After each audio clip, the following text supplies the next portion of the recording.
Benipal show ਦੇਖਣ ਵਾਲੇ ਸਮੁੱਚੇ ਦਰਸ਼ਕਾਂ ਨੂੰ ਦਵਿੰਦਰ ਸਿੰਘ ਬੈਨੀਪਾਲ ਵੱਲੋਂ ਪਿਆਰ ਅਤੇ ਅਦਬ ਸਹਿਤ ਸਤਿ ਸ਼੍ਰੀ ਅਕਾਲ। ਤੁਹਾਡਾ ਸਭਨਾਂ ਦਾ ਸਵਾਗਤ।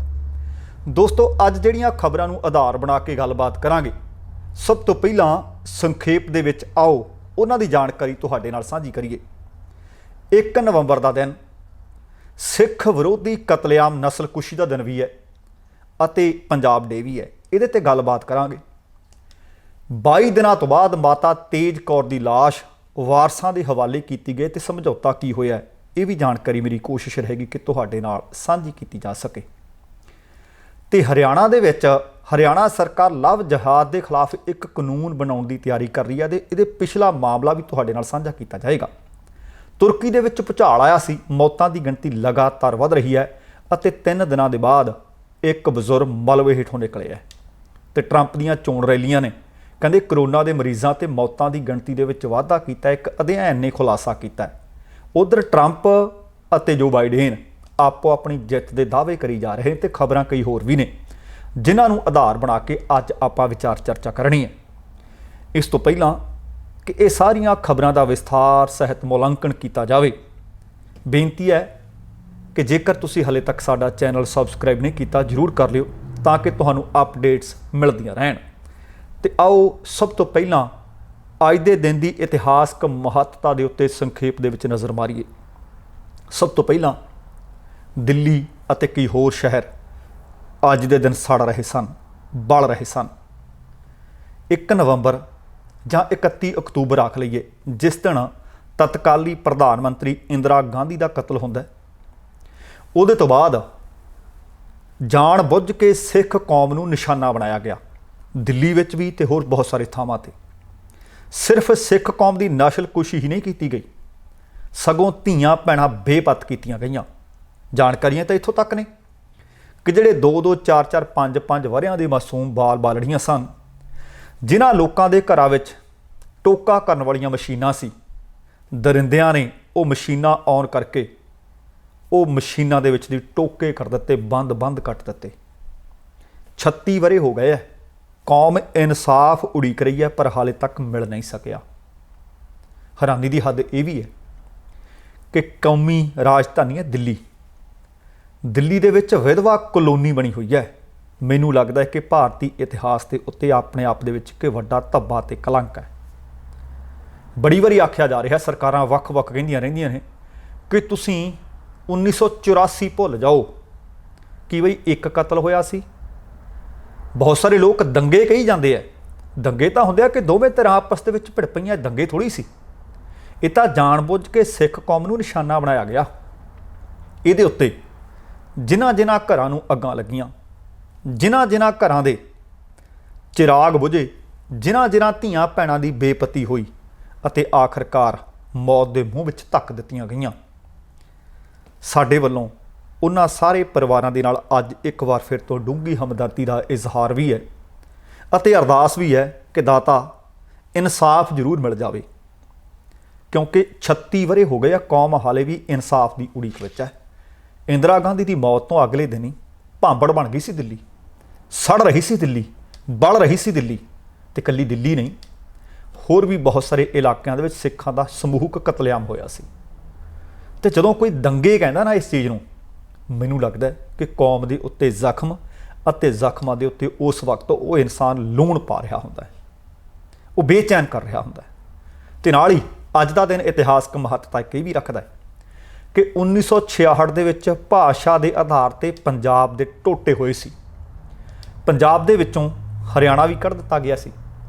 ਉਸ ਵਕਤ ਹਰਿਆਣੇ ਅਤੇ ਪੰਜਾਬ ਦੀ ਰਾਜਧਾਨੀ ਚੰਡੀਗੜ੍ਹ ਸਾਂਝੀ ਰੱਖੀ ਗਈ ਸੀ, ਕੇਂਦਰ ਸ਼ਾਸਿਤ ਪ੍ਰਦੇਸ਼ ਵੀ ਬਣਾਇਆ ਗਿਆ ਸੀ। ਪਰ ਕੀ ਉਹਦੇ ਤੋਂ ਬਾਅਦ ਹਰਿਆਣੇ ਨੂੰ ਰਾਜਧਾਨੀ ਕੋਈ ਵੱਖਰੀ ਦਿੱਤੀ ਗਈ ਹੈ? ਬਈ ਅੱਜ ਤੱਕ ਗੌਰ ਕਰਿਓ, ਇਤਿਹਾਸ ਦੇਖੋ, ਜਿਹੜੇ ਸੂਬੇ ਇੱਕ ਦੂਸਰੇ ਸੂਬੇ ਦੇ ਵਿੱਚੋਂ ਟੁੱਟ ਕੇ ਗਏ ਨੇ, ਹੋ ਸਕਦਾ ਕੁਝ ਸਾਲਾਂ ਵਾਸਤੇ ਉਹਨਾਂ ਦੀ ਸਾਂਝੀ ਰਾਜਧਾਨੀ ਬਣਾਈ ਗਈ ਹੋਵੇ, ਪਰ ਬਾਅਦ ਦੇ ਵਿੱਚ ਰਾਜਧਾਨੀ ਨਵੇਂ ਸੂਬੇ ਨੇ ਆਪਣੀ ਵੱਖਰੀ ਬਣਾਈ ਹੈ। ਫਿਰ ਇਹ ਪੰਜਾਬ ਨਾਲ ਵਿਤਕਰਾ ਕਿਉਂ? ਸੋ ਅੱਜ ਪੰਜਾਬ ਤੇ ਹਰਿਆਣੇ ਦੇ ਟੁੱਟੇ ਹੋਏ ਸੂਬੀ ਬਣ ਗਈ ਸੀ ਪੰਜਾਬ। ਇਹਦੇ ਚੋਂ ਹਿਮਾਚਲ ਵੀ ਨਿਕਲਿਆ ਸੀ, ਇਹਦੇ ਚੋਂ ਹਰਿਆਣਾ ਵੀ ਨਿਕਲਿਆ ਸੀ ਤੇ ਆਖਰਕਾਰ ਉਹ ਦਿੱਲੀ ਤੱਕ ਪਹੁੰਚਣ ਵਾਲਾ ਪੰਜਾਬ ਰਾਜਪੁਰੇ ਤੱਕ ਸੀਮਿਤ ਹੋ ਕੇ ਰਹਿ ਗਿਆ ਸੀ। ਸੋ ਅੱਜ ਇੱਕ ਵਾਰੀ ਫੇਰ ਅਸੀਂ ਹਰਿਆਣੇ ਵਾਲੇ ਜਸ਼ਨ ਮਨਾ ਰਹੇ ਨੇ, ਹਰਿਆਣਾ ਡੇ ਉਹਨਾਂ ਨੂੰ ਮੁਬਾਰਕ ਹੋਵੇ। ਇੱਧਰ ਪੰਜਾਬ ਵਾਲੇ ਬਹੁਤ ਸਾਰੇ ਇਹਦੇ ਵੀ ਜਸ਼ਨ ਮਨਾਉਣਗੇ। ਜਿਹੜੇ ਜਿਹੜੇ ਜਸ਼ਨ ਮਨਾ ਰਹੇ ਨੇ ਉਹਨਾਂ ਨੂੰ ਜਸ਼ਨ ਮੁਬਾਰਕ। ਪਰ ਸਾਨੂੰ ਸੋਚਣ ਤੇ ਵਿਚਾਰਨ ਦੀ ਅੱਜ ਜ਼ਰੂਰਤ ਹੈ ਕਿ ਕਿੰਨੇ ਵਰੇ ਹੋ ਗਏ ਸਾਨੂੰ ਕਿਸੇ ਵੀ ਪੱਖ ਤੋਂ ਇਨਸਾਫ ਨਹੀਂ ਮਿਲ ਸਕਿਆ। ਤੇ ਅਗਲੀ ਖਬਰ ਵੱਲ ਤੁਹਾਡਾ ਧਿਆਨ ਦਿਵਾਉਂਦੇ ਹਾਂ। ਤੁਹਾਨੂੰ ਯਾਦ ਹੋਣਾ ਹੈ ਕਿ ਬਹੁਤ ਸਾਰੇ ਕਿਸਾਨ ਅਤੇ ਔਰਤਾਂ, ਬੀਬੀਆਂ ਖੇਤੀ ਕਾਨੂੰਨ ਦੇ ਖਿਲਾਫ ਜਿਹੜੇ ਸੰਘਰਸ਼ ਚੱਲ ਰਹੇ ਨੇ ਉਹਨਾਂ ਦੇ ਵਿੱਚ ਆਪਣੀ ਜ਼ਿੰਦਗੀ ਸਮਾਪਤ ਕਰ ਗਏ ਨੇ। ਬੀਤੇ ਦਿਨਾਂ ਦੇ ਵਿੱਚ ਮਾਤਾ ਤੇਜ ਕੌਰ ਜਿਹੜੇ 70 ਵਰਿਆਂ ਦੇ ਸੀ, ਇਸੇ ਸੰਘਰਸ਼ ਦਾ ਹਿੱਸਾ ਸੀ ਤੇ ਮੌਤ ਹੋ ਗਈ ਸੀ। ਅਤੇ ਕੱਲ੍ਹ 22 ਦਿਨਾਂ ਤੋਂ ਬਾਅਦ ਮਾਤਾ ਤੇਜ ਕੌਰ ਦੀ ਲਾਸ਼ ਉਸ ਦੇ ਪਰਿਵਾਰਕ ਮੈਂਬਰਾਂ ਨੂੰ ਸੌਂਪੀ ਗਈ ਹੈ। ਤੇ ਜਾਣਕਾਰੀ ਮਿਲੀ ਹੈ ਕਿ ਇਸ ਪੀੜਤ ਪਰਿਵਾਰ ਨੂੰ 10 ਲੱਖ ਰੁਪਏ ਨੌਕਰੀ, ਕਰਜ਼ਾ ਮੁਆਫੀ ਜਿਹੜੀ ਮੰਗ ਸੀ 21 ਦਿਨਾਂ ਦੇ ਸੰਘਰਸ਼ ਤੋਂ ਬਾਅਦ ਕਿਤੇ ਜ਼ਿਲ੍ਹਾ ਪ੍ਰਸ਼ਾਸਨ ਨੇ ਭਾਰਤੀ ਕਿਸਾਨ ਯੂਨੀਅਨ ਉਗਰਾਹਾਂ ਅਤੇ ਕੁਝ ਹੋਰ ਜਿਹੜੀਆਂ ਸਹਿਯੋਗੀ ਜਥੇਬੰਦੀਆਂ ਸੀ ਉਹਨਾਂ ਦੇ ਨਾਲ ਸਮਝੌਤਾ ਕੀਤਾ ਤੇ ਲਾਸ਼ ਦਾ ਪੋਸਟਮਾਰਟਮ ਕਰਕੇ ਵਾਰਸਾਂ ਨੂੰ ਦੇ ਦਿੱਤੀ ਗਈ ਹੈ। ਪ੍ਰਬੰਧਕਾਂ ਨੇ ਦੱਸਿਆ, ਜਿਹੜੇ ਜਥੇਬੰਦੀ ਦੇ ਨੇ, ਉਹ ਕਹਿੰਦੇ ਮਾਤਾ ਤੇਜ ਕੌਰ ਦਾ ਪਿੰਡ ਵਰੇ ਦੇ ਵਿੱਚ ਸੰਸਕਾਰ ਕਰ ਦਿੱਤਾ ਗਿਆ। ਤੇ ਜਾਣਕਾਰੀ ਇਹ ਹੈ ਕਿ ਕਿਸਾਨ ਸੰਘਰਸ਼ ਦੇ ਦੌਰਾਨ ਬੁਢਲਾਡਾ ਰੇਲਵੇ ਸਟੇਸ਼ਨ ਤੇ ਧਰਨਾ ਦੇ ਰਹੀ ਸੀ ਮਾਤਾ ਤੇਜ ਕੌਰ ਤੇ ਉਸ ਧਰਨੇ ਦੇ ਦੌਰਾਨ ਉਹਨਾਂ ਦੀ ਮੌਤ ਹੋਈ ਸੀ। ਤੇ ਮੁਆਵਜ਼ਾ ਦਿਵਾਉਣ ਲਈ ਮਾਨਸਾ ਦੇ ਡਿਪਟੀ ਕਮਿਸ਼ਨਰ ਦੇ ਦਫ਼ਤਰ ਅਤੇ ਰਿਹਾਇਸ਼ ਦਾ ਘਿਰਾਓ ਲਗਾਤਾਰ ਭਾਰਤੀ ਕਿਸਾਨ ਯੂਨੀਅਨ ਉਗਰਾਹਾਂ ਵੱਲੋਂ ਕੀਤਾ ਜਾ ਰਿਹਾ ਸੀ। ਇਸੇ ਤਰ੍ਹਾਂ ਭਾਰਤੀ ਕਿਸਾਨ ਯੂਨੀਅਨ ਉਗਰਾਹਾਂ ਦੇ ਵੱਲੋਂ ਮੇਘਰਾਜ ਨਾਗਰੀ ਦੀ ਮੌਤ ਤੋਂ ਬਾਅਦ ਵੀ ਸੰਗਰੂਰ ਦੇ ਜ਼ਿਲ੍ਹਾ ਕੰਪਲੈਕਸ ਦਾ ਵੀ, ਜਿਸ ਦੇ ਵਿੱਚ DC ਦਾ ਦਫ਼ਤਰ ਹੈ, ADC ਦਾ ਦਫ਼ਤਰ ਹੈ, SDM ਦਾ ਦਫ਼ਤਰ ਹੈ, DSP ਦਾ ਦਫ਼ਤਰ ਹੈ, ਤਹਿਸੀਲਦਾਰ ਦਾ ਦਫ਼ਤਰ ਹੈ, ਉਹਦਾ ਵੀ ਘਿਰਾਓ ਲਗਾਤਾਰ ਜਾਰੀ ਹੈ। ਤੇ ਹੁਣ ਪ੍ਰਸ਼ਾਸਨ ਅਤੇ ਜਥੇਬੰਦੀ ਵਿਚਕਾਰ ਸਮਝੌਤਾ ਹੋਇਆ। ਇਸ ਸਮਝੌਤੇ ਦੇ ਤਹਿਤ ਮਾਨਸਾ ਦੇ ਨਾਇਬ ਤਹਿਸੀਲਦਾਰ ਨੇ ਕਿਸਾਨਾਂ ਦੇ ਧਰਨੇ ਦੇ ਵਿੱਚ ਖੁਦ ਆ ਕੇ 3 ਲੱਖ ਰੁਪਏ ਦਾ ਚੈੱਕ, 2 ਲੱਖ ਰੁਪਏ ਨਕਦੀ ਪਰਿਵਾਰ ਅਤੇ ਜਥੇਬੰਦਕ ਆਗੂਆਂ ਦੀ ਮੌਜੂਦਗੀ ਵਿੱਚ ਦਿੱਤੀ ਹੈ। ਤੇ ਜਥੇਬੰਦੀ ਦੇ ਜ਼ਿਲ੍ਹਾ ਪ੍ਰਧਾਨ ਨੇ ਰਾਮ ਸਿੰਘ ਭੈਣੀ ਬਾਗਾ, ਉਹ ਕਹਿੰਦੇ ਇਸ ਸਮਝੌਤੇ ਦੇ ਤਹਿਤ 10 ਲੱਖ ਰੁਪਏ ਇੱਕ ਜੀ ਨੂੰ ਨੌਕਰੀ ਅਤੇ ਕਰਜ਼ੇ ਉੱਪਰ ਲਕੀਰ ਫੇਰਨੀ ਸ਼ਾਮਲ ਹੈ। ਜਦੋਂ ਉਹਨਾਂ ਨੂੰ ਪੁੱਛਿਆ ਕਿ ਤੁਸੀਂ ਤਾਂ ਦੱਸ ਰਹੇ ਹੋ ਕਿ 3 ਲੱਖ ਦਾ ਚੈੱਕ ਤੇ 2 ਲੱਖ ਰੁਪਏ ਨਕਦ ਦਿੱਤੇ ਗਏ ਨੇ ਤੇ ਬਾਕੀ 5 ਲੱਖ, ਉਹ ਕਹਿੰਦੇ ਸਰਕਾਰੀ ਅਧਿਕਾਰੀਆਂ ਨੇ ਕਿਹਾ ਕਿ ਆਹ 5 ਲੱਖ ਤੁਹਾਨੂੰ ਹੁਣ ਦਿੱਤਾ ਜਾ ਰਿਹਾ ਹੈ, 5 ਲੱਖ ਮਾਤਾ ਤੇਜ ਕੌਰ ਜੀ ਦੇ ਭੋਗ ਵਾਲੇ ਦਿਨ ਪਰਿਵਾਰ ਨੂੰ ਦਿੱਤਾ ਜਾਏਗਾ। ਅਤੇ ਨਾਲ ਹੀ ਜਿਹੜੀ ਸਰਕਾਰੀ ਨੌਕਰੀ ਅਤੇ ਕਰਜ਼ੇ ਦੇ ਉੱਤੇ ਲਕੀਰ ਫੇਰਨ ਦੀ ਗੱਲ ਹੈ, ਕਹਿੰਦੇ ਇਹ ਸਿਫਾਰਿਸ਼ ਪੰਜਾਬ ਸਰਕਾਰ ਨੂੰ ਭੇਜ ਦਿੱਤੀ ਗਈ ਹੈ। ਹੁਣ ਕਿਤੇ ਦੇਖੇ ਇਹ ਸਿਫਾਰਿਸ਼ ਹੀ ਬਣ ਕੇ ਨਾ ਰਹਿ ਜਾਵੇ, ਇਹ ਸਿਰਫ ਫਾਈਲ ਕਿਸੇ ਧੂੜ ਦੇ ਹੇਠ, ਗਰਦ ਦੇ ਹੇਠ ਨਾ ਦੱਬੀ ਰਹਿ ਜਾਵੇ। ਅਗਲੀ ਖਬਰ, ਇਹ ਬੜੀ ਹੈਰਾਨੀਜਨਕ ਜੀ ਖਬਰ ਹੈ, ਬੜਾ ਮਾਮਲਾ ਹੈਰਾਨੀਜਨਕ ਹੈ ਤੇ ਖਬਰ ਅਮਰੀਕਾ ਵਾਲੇ ਪਾਸਿਓਂ ਮਿਲੀ ਹੈ। ਇਹ ਹੈਰਾਨ ਕਰਨ ਵਾਲਾ ਇਸ ਕਰਕੇ ਹੈ ਕਿ ਅਮਰੀਕਾ ਦੇ ਟੈਨਸੀ ਦੇ ਵਿੱਚ 2 ਵਰੇ ਹੋ ਗਏ ਸੀ ਇੱਕ ਔਰਤ ਨੂੰ ਮਰੀ ਨੂੰ, ਤੇ ਉਹਦੀ ਲਾਸ਼ ਉਸਦੇ ਘਰ ਦੇ ਉਹਦੇ ਬੈੱਡ ਤੋਂ ਹੀ ਮਿਲੀ ਹੈ। ਤੇ 2 ਸਾਲਾਂ ਤੋਂ ਬਾਅਦ ਲਾਸ਼ ਗਲ ਚੁੱਕੀ ਸੀ, ਸੜ ਚੁੱਕੀ ਸੀ, ਹੱਡੀਆਂ ਰਹਿ ਗਈਆਂ ਸਨ। ਹੈਰਾਨ ਕਰਨ ਦੇਣ ਵਾਲੀ ਗੱਲ ਹੈ ਕਿ ਬੀਬੀ ਦੇ ਬੱਚੇ 2 ਵਰਿਆਂ ਤੋਂ ਆਪਣੀ ਮਾਤਾ ਦੇ ਨਾਲ ਉਸੇ ਹੀ ਘਰ ਵਿੱਚ ਰਹਿ ਰਹੇ ਸੀ, ਜਿਸ ਦੀ ਪੁਲਿਸ ਵੱਲੋਂ ਹੁਣ ਜਾਂਚ ਆਰੰਭ ਦਿੱਤੀ ਗਈ ਹੈ। ਤੇ ਇਸ ਔਰਤ ਦੀ ਪਹਿਚਾਣ 56 ਵਰਿਆਂ ਦੀ ਲਰਿੰਡਾ ਜੋਲ ਦੇ ਰੂਪ ਵਿੱਚ ਕੀਤੀ ਗਈ ਹੈ। ਤੇ ਉਸ ਦੀ ਲਾਸ਼ ਨੂੰ ਬੀਤੇ 21 ਤਰੀਕ ਨੂੰ 21 ਅਕਤੂਬਰ ਨੂੰ ਲੱਭਿਆ ਗਿਆ ਸੀ। ਤੇ ਲਾਸ਼ ਦੇ ਉੱਤੇ ਐਨ ਪੰਡ ਲੀੜਿਆਂ ਦੀ ਪਈ ਸੀ ਤੇ ਕੱਪੜਿਆਂ ਦੇ ਹੇਠ ਉਸ ਦੀ ਲਾਸ਼ ਲੁਕੀ ਹੋਈ ਸੀ। ਉਸ ਦੀ ਲਾਸ਼ ਬਾਰੇ ਪਤਾ ਉਦੋਂ ਚੱਲਿਆ ਦਰਅਸਲ ਜਦੋਂ ਡੇਵਿਡਸਨ ਕਾਉਂਟੀ ਦੇ ਇੱਕ ਡਿਪਟੀ ਨੂੰ ਘਰ ਵਿੱਚ ਬੇਦਖਲੀ ਦਾ ਨੋਟਿਸ ਦੇਣ ਦੇ ਸਬੰਧ ਵਿੱਚ ਭੇਜਿਆ ਗਿਆ। ਇਸ ਮ੍ਰਿਤਕ ਔਰਤ ਦਾ ਲਰਿੰਡਾ ਦੇ ਭਰਾ ਨੇ ਐਂਥਨੀ ਜੋਲੀ, ਉਹ ਕਹਿੰਦੇ ਉਹਨਾਂ ਦੀ ਭੈਣ ਦੀ ਲਾਸ਼ ਪੂਰੀ ਤਰ੍ਹਾਂ ਗਲ ਸੜ ਚੁੱਕੀ ਸੀ, ਸਿਰਫ ਹੱਡੀਆਂ ਬਾਕੀ ਸਨ। ਐਂਥਨੀ ਨੇ ਇਹ ਵੀ ਦੱਸਿਆ ਕਿ ਉਹ ਲਾਸ਼ 2 ਸਾਲ ਤੋਂ ਵੱਧ ਪੁਰਾਣੀ ਹੋ ਸਕਦੀ ਹੈ, ਕਿਉਂਕਿ ਉਹਨਾਂ ਨੇ ਕਾਰਨ ਦੱਸਿਆ। ਉਹ ਕਹਿੰਦੇ ਜਦੋਂ ਆਪਣੀ ਭਾਣਜੀ ਨਾਲ ਇਸ ਮਾਮਲੇ ਤੇ ਗੱਲ ਕਰਦੇ ਸੀ ਕਿ ਭੈਣ ਨਾਲ ਗੱਲ ਕਰਾ, ਕਿੱਥੇ ਹੈ, ਕਦੇ ਗੱਲ ਹੀ ਨਹੀਂ ਹੋਈ।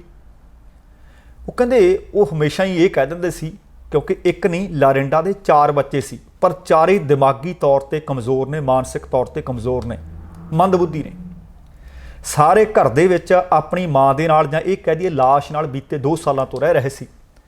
ਇਹਨਾਂ 2 ਸਾਲਾਂ ਦੇ ਵਿੱਚ ਐਂਥਨੀ ਕਹਿੰਦਾ ਜਦੋਂ ਮੈਂ ਆਪਣੀ ਭਾਣਜੀ ਨੂੰ ਜਾਂ ਭਾਣਜੇ ਨੂੰ ਫੋਨ ਕਰਕੇ ਪੁੱਛਦਾ ਸੀ ਤਾਂ ਉਹ ਇਹ ਕਹਿੰਦੇ ਸੀ ਹਮੇਸ਼ਾ, ਕਿਉਂਕਿ ਵਿਚਾਰੇ ਮਾਨਸਿਕ ਤੌਰ ਤੇ ਪਰੇਸ਼ਾਨ ਨੇ, ਕਿ ਮਾਂ ਤਾਂ ਸੁੱਤੀ ਪਈ ਹੈ, ਉਹ ਹਾਲੇ ਗੱਲ ਨਹੀਂ ਕਰ ਸਕਦੀ, ਉਹ ਤਾਂ ਸਾਡੇ ਨਾਲ ਵੀ ਗੱਲ ਨਹੀਂ ਕਰਦੀ।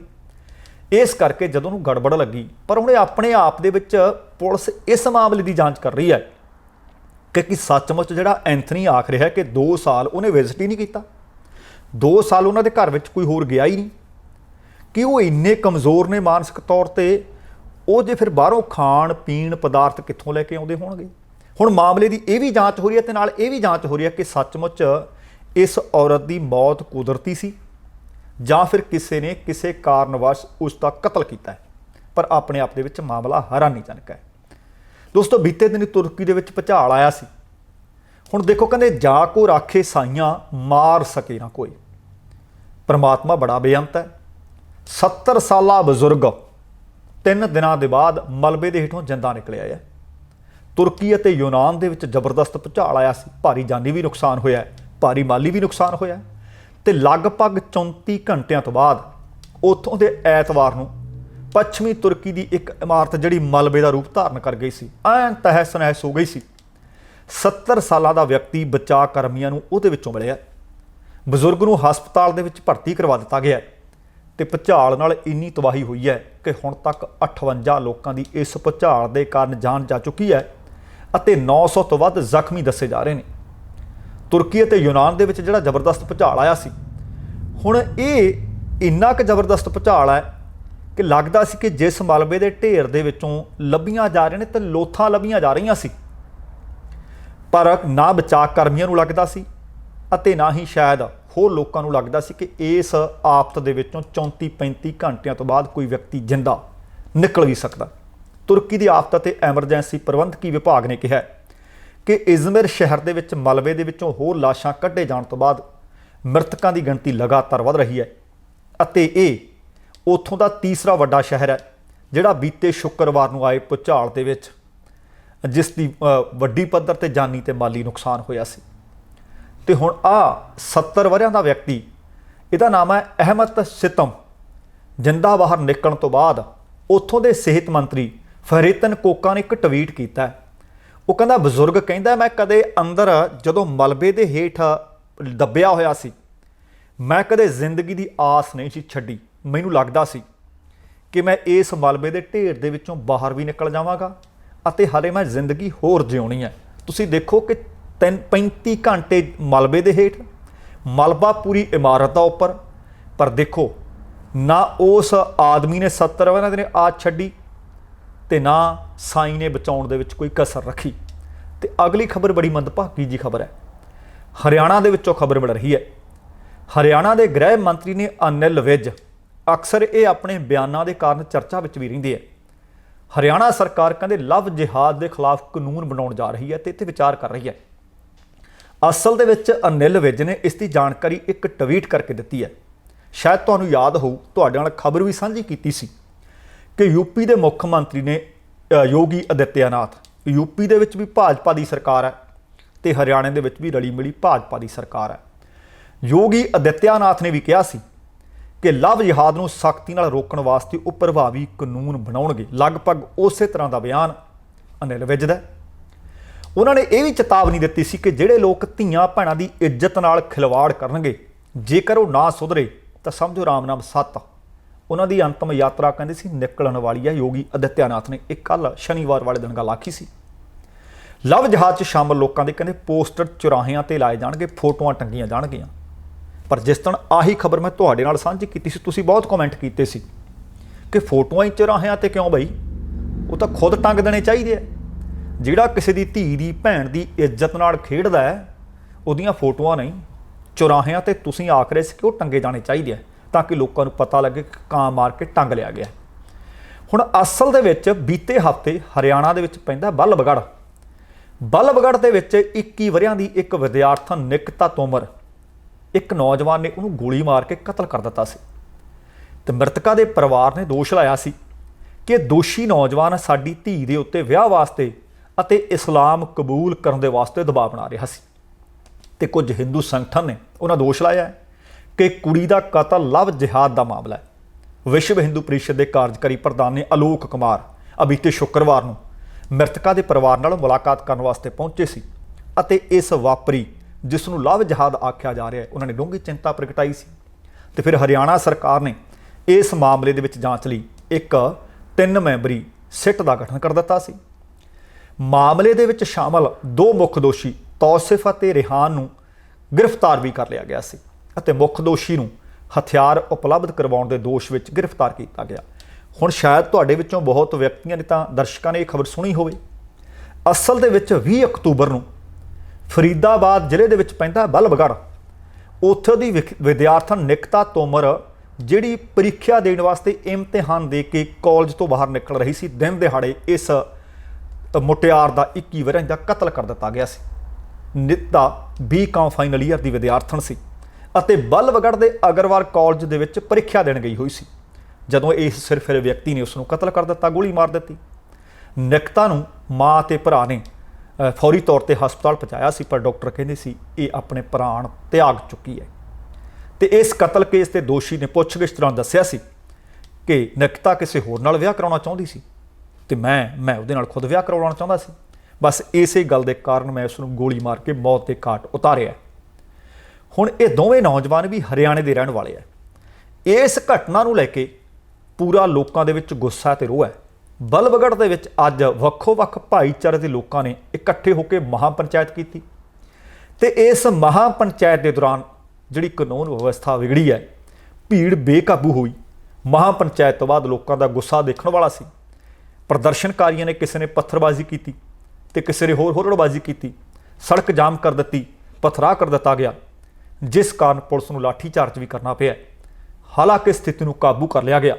ਪੁਲਿਸ ਨੇ ਹਾਈਵੇ ਦੇ ਕਿਨਾਰੇ ਦੁਕਾਨਾਂ ਵੀ ਬੰਦ ਕਰਵਾਈਆਂ ਅਤੇ ਇਹ ਲੋਕ ਜਿਹੜੇ ਗੁੱਸੇ ਵਿੱਚ ਸੀ ਇਸ ਕਤਲ ਹੋਈ ਮੁਟਿਆਰ ਨੂੰ ਛੇਤੀ ਤੋਂ ਛੇਤੀ ਇਨਸਾਫ ਦਿਵਾਉਣ ਅਤੇ ਦੋਸ਼ੀਆਂ ਨੂੰ ਫਾਂਸੀ ਦੇਣ ਦੀ ਮੰਗ ਕਰ ਰਹੇ ਸੀ। ਹੁਣ ਦੱਸਿਆ ਜਾ ਰਿਹਾ ਹੈ ਕਿ ਹਾਲੇ ਮਹਾਪੰਚਾਇਤ ਇੱਥੇ ਇੱਕ ਵਾਰੀ ਹੋ ਕੇ ਰੁਕੀ ਨਹੀਂ। ਉਹ ਕਹਿੰਦੇ 8 ਨਵੰਬਰ ਨੂੰ ਫਿਰ ਬੈਠਕ ਕਰਾਂਗੇ, ਫਿਰ ਮੁਲਾਕਾਤ ਕਰਾਂਗੇ, ਫਿਰ ਇਕੱਠੇ ਹੋਵਾਂਗੇ ਤੇ ਉਹਦੇ ਤੋਂ ਬਾਅਦ ਅੱਗੇ ਦੀ ਰਣਨੀਤੀ ਤੈਅ ਕੀਤੀ ਜਾਏਗੀ। ਇਹ ਆਪਣੇ ਆਪ ਦੇ ਵਿੱਚ ਮੰਦਭਾਗੀ ਘਟਨਾ, ਪਹਿਲਾਂ ਹਾਥਰਸ ਵਾਲੀ ਘਟਨਾ ਹਾਲੇ ਤੱਕ ਸੁਰਖੀਆਂ 'ਚ ਹੈ। ਟਾਂਡਾ ਨੇੜੇ ਜਲਾਲਪੁਰ ਦੇ ਵਿੱਚ 6 ਵਰ੍ਹਿਆਂ ਦੀ ਬਾਲੜੀ ਨਾਲ ਜੋ ਕੁਝ ਹੋਇਆ ਉਹ ਕਿਸੇ ਨੂੰ ਦੱਸਣ ਦੀ ਜ਼ਰੂਰਤ ਨਹੀਂ।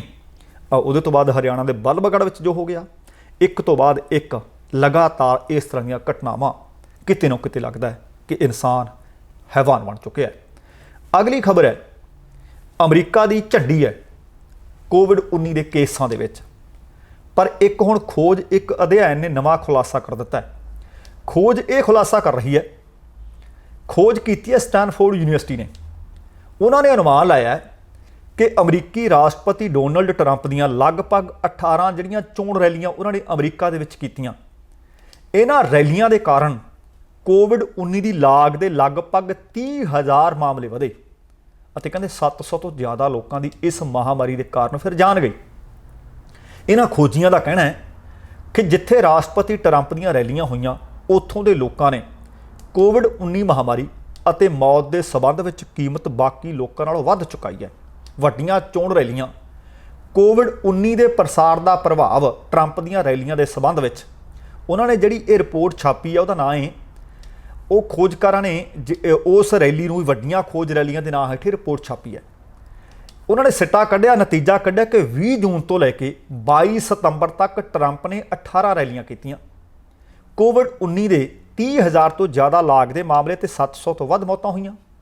ਉਹ ਕਹਿੰਦੇ ਉਂਝ ਜੋ ਲੋਕ ਇਨਫੈਕਟਡ ਹੋਏ ਨੇ, ਜਿਨ੍ਹਾਂ ਦੀ ਮੌਤ ਹੋ ਗਈ, ਉਹਨਾਂ ਦੇ ਬਾਰੇ ਵਿੱਚ ਅਜਿਹਾ ਨਹੀਂ ਕਿਹਾ ਜਾ ਸਕਦਾ ਕਿ ਉਹ ਰੈਲੀਆਂ ਵਿੱਚ ਗਏ ਹੀ ਸਨ, ਪਰ ਮੌਤਾਂ ਇੰਨੀਆਂ ਉਹਨਾਂ ਇਲਾਕਿਆਂ ਵਿੱਚ ਹੋਈਆਂ ਨੇ। ਇਸ ਅਧਿਐਨ ਤੇ ਇੱਕ ਟਵਿੱਟਰ ਪੋਸਟ ਤੇ ਡੈਮੋਕ੍ਰੇਟਿਕ ਪਾਰਟੀ ਵੱਲੋਂ ਜਿਹੜੇ ਚੋਣ ਲੜ ਰਹੇ ਨੇ ਰਾਸ਼ਟਰਪਤੀ ਅਹੁਦੇ ਦੀ, ਜੋ ਬਾਈਡਨ, ਉਹਨਾਂ ਨੂੰ ਫਿਰ ਟਕੋਰ ਕਰਨ ਦਾ ਮੌਕਾ ਮਿਲ ਗਿਆ। ਉਹ ਇਸ ਰਿਪੋਰਟ ਤੋਂ ਬਾਅਦ ਕਹਿੰਦੇ ਰਾਸ਼ਟਰਪਤੀ ਟਰੰਪ ਨੂੰ ਤੁਹਾਡੀ ਕੋਈ ਫਿਕਰ ਨਹੀਂ, ਉਹਨਾਂ ਨੂੰ ਆਪਣੇ ਸਮਰਥਕਾਂ ਦੀ ਵੀ ਕੋਈ ਪਰਵਾਹ ਨਹੀਂ। ਉਹ ਕਹਿੰਦੇ ਜੇ ਉਹਨਾਂ ਨੂੰ ਪਰਵਾਹ ਹੁੰਦੀ ਤਾਂ ਉਹ ਵੱਡੀਆਂ ਚੋਣ ਰੈਲੀਆਂ ਕਰਦੇ। ਇੱਕ ਪਾਸੇ ਕੋਵਿਡ-19 ਲਗਾਤਾਰ ਅਮਰੀਕਾ ਵਿੱਚ ਦੁਨੀਆ ਭਰ ਨਾਲੋਂ ਵੱਧ ਰਿਹਾ ਸੀ, ਦੂਸਰੇ ਪਾਸੇ ਵੱਡੀਆਂ ਭੀੜਾਂ ਨੂੰ ਉਹ ਇਕੱਠੇ ਕਰ ਰਹੇ ਸੀ। ਉਹ ਕਹਿੰਦੇ ਇੱਥੋਂ ਪਤਾ ਲੱਗਦਾ ਕਿ ਰਾਸ਼ਟਰਪਤੀ ਟਰੰਪ ਨੂੰ ਨਾ ਆਪਣੀ ਪਾਰਟੀ ਦੀ, ਨਾ ਸਮਰਥਕਾਂ ਦੀ, ਨਾ ਅਮਰੀਕਾ ਦੀ ਕੋਈ ਪਰਵਾਹ ਨਹੀਂ, ਸਿਰਫ ਤੇ ਸਿਰਫ ਉਹਨਾਂ ਨੂੰ ਰਾਸ਼ਟਰਪਤੀ ਦੀ ਕੁਰਸੀ ਨਜ਼ਰ ਆ ਰਹੀ ਹੈ। ਤੇ ਦੂਸਰੇ ਪਾਸੇ ਹੁਣ ਤੁਹਾਨੂੰ ਪਤਾ ਹੈ ਕਿ ਦਿਨ ਗਿਣਤੀ ਦੇ ਇੱਕ ਵਿਚਕਾਰ ਹੈ, 3 ਤਰੀਕ ਨੂੰ ਉੱਥੇ ਚੋਣਾਂ ਦਾ ਆਖਰੀ ਦਿਨ ਹੈ। ਬਹੁਤ ਸਾਰੇ ਲੋਕ ਨੇ ਜਿਹੜੇ ਐਡਵਾਂਸ ਪੋਲ ਕਰ ਚੁੱਕੇ ਨੇ, ਆਪੋ ਆਪਣੀ ਵੋਟ ਪਾ ਚੁੱਕੇ ਨੇ, ਪਰ ਹੁਣ ਦੋਵੇਂ ਉਮੀਦਵਾਰ ਰਾਸ਼ਟਰਪਤੀ ਟਰੰਪ ਵੀ ਅਤੇ ਸਾਬਕਾ ਉਪ ਰਾਸ਼ਟਰਪਤੀ ਜੋ ਬਾਈਡਨ ਦੋਵੇਂ ਚੋਣ ਮੈਦਾਨ ਵਿੱਚ ਨੇ ਅਤੇ ਚੋਣ ਆਖਰੀ ਪੜਾਅ ਤੇ ਹੈ।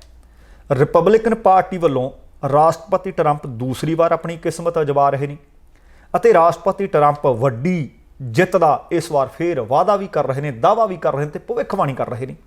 ਉਹਨਾਂ ਦਾ ਦਾਅਵਾ ਹੈ ਕਿ ਇਸ ਵਾਰ ਦੀ ਜਿੱਤ 4 ਸਾਲ ਪਹਿਲਾਂ 2016 ਦੀਆਂ ਚੋਣਾਂ ਦੇ ਨਾਲੋਂ ਵੱਡੀ ਹੋਵੇਗੀ। ਤੇ ਦੂਸਰੇ ਪਾਸੇ ਡੈਮੋਕ੍ਰੇਟਿਕ ਪਾਰਟੀ ਵੱਲੋਂ ਉਮੀਦਵਾਰ ਜੋ ਬਾਈਡਨ ਉਹ ਟਰੰਪ ਨੂੰ ਰਾਸ਼ਟਰਪਤੀ ਅਹੁਦੇ ਤੋਂ ਹਟਾਉਣ ਦੇ ਵਾਸਤੇ, ਉਹਨਾਂ ਨੂੰ ਹਰਾਉਣ ਦੇ ਵਾਸਤੇ ਅਮਰੀਕੀਆਂ ਨੂੰ ਆਖਰੀ ਅਪੀਲਾਂ ਕਰ ਰਹੇ ਨੇ। ਉਹ ਦੋਸ਼ ਲਾ ਰਹੇ ਨੇ ਕਿ ਪਿਛਲੇ 4 ਸਾਲਾਂ ਦੌਰਾਨ ਰਾਸ਼ਟਰਪਤੀ ਟਰੰਪ ਨੇ ਮੁਲਕ ਨੂੰ ਵੰਡਿਆ। ਕੱਲ੍ਹ ਸਖਤ ਮੁਕਾਬਲੇ ਵਾਲਾ ਸੂਬਾ ਪੈਨਸਿਲਵੇਨੀਆ ਵਿੱਚ 4 ਵੱਖ-ਵੱਖ ਰੈਲੀਆਂ ਨੂੰ ਸੰਬੋਧਨ ਕਰਦੇ ਹੋਏ ਟਰੰਪ ਨੇ ਕਿਹਾ ਕਿ ਸਾਡੀ ਸਰਕਾਰ ਨੇ 4 ਸਾਲਾਂ ਦੇ ਦੌਰਾਨ ਜ਼ਬਰਦਸਤ ਵੱਡੀਆਂ ਉਪਲਬਧੀਆਂ ਹਾਸਲ ਕੀਤੀਆਂ ਨੇ। ਉਹ ਕਹਿੰਦੇ ਇਸ ਵਾਰ ਮੰਗਲਵਾਰ ਦਾ ਦਿਨ ਬਹੁਤ ਦਿਲਚਸਪ ਹੋਊਗਾ। ਉਹ ਕਹਿੰਦੇ ਅਜਿਹਾ ਕਦੇ ਅਮਰੀਕੀ ਇਤਿਹਾਸ ਵਿੱਚ ਹੋਇਆ ਹੀ ਨਹੀਂ ਹੋਣਾ। ਰੈਲੀ ਦੌਰਾਨ ਰਾਸ਼ਟਰਪਤੀ ਟਰੰਪ ਨੇ ਬਾਈਡਨ ਤੇ ਭ੍ਰਿਸ਼ਟਾਚਾਰ ਦਾ ਦੋਸ਼ ਲਾਇਆ, ਉਹਨਾਂ ਨੂੰ ਭ੍ਰਿਸ਼ਟਾਚਾਰੀ ਕਿਹਾ। ਉਹ ਕਹਿੰਦੇ 47 ਵਰ੍ਹਿਆਂ ਤੋਂ ਬਾਈਡਨ ਦਾ ਹੋਰ ਕੋਈ ਦੂਜਾ ਕੰਮ ਹੀ ਨਹੀਂ, ਸਿਰਫ ਤੇ ਸਿਰਫ ਲੋਕਾਂ ਨੂੰ ਧੋਖਾ ਦੇਣਾ ਅਤੇ ਭ੍ਰਿਸ਼ਟਾਚਾਰ ਕਰਨਾ। ਕਹਿੰਦੇ ਜੇਕਰ ਬਾਈਡਨ ਚੋਣ ਜਿੱਤ ਗਿਆ ਤਾਂ ਉਹ ਅਮਰੀਕਾ ਨੂੰ ਸਮਾਜਵਾਦ ਦੇ ਰਸਤੇ ਤੇ ਲੈ ਜਾਏਗਾ। ਤੇ ਪੈਨਸਿਲਵੇਨੀਆ ਉਹ ਸੂਬਾ ਹੈ ਜਿੱਥੇ ਮੁਕਾਬਲਾ ਬੜਾ ਸਖਤ ਚੱਲ ਰਿਹਾ ਹੈ ਤੇ ਹੋਰ ਸੂਬਿਆਂ ਵਿੱਚ ਬਾਈਡਨ ਤੋਂ ਪਿੱਛੇ ਚੱਲ ਰਹੇ ਨੇ ਟਰੰਪ।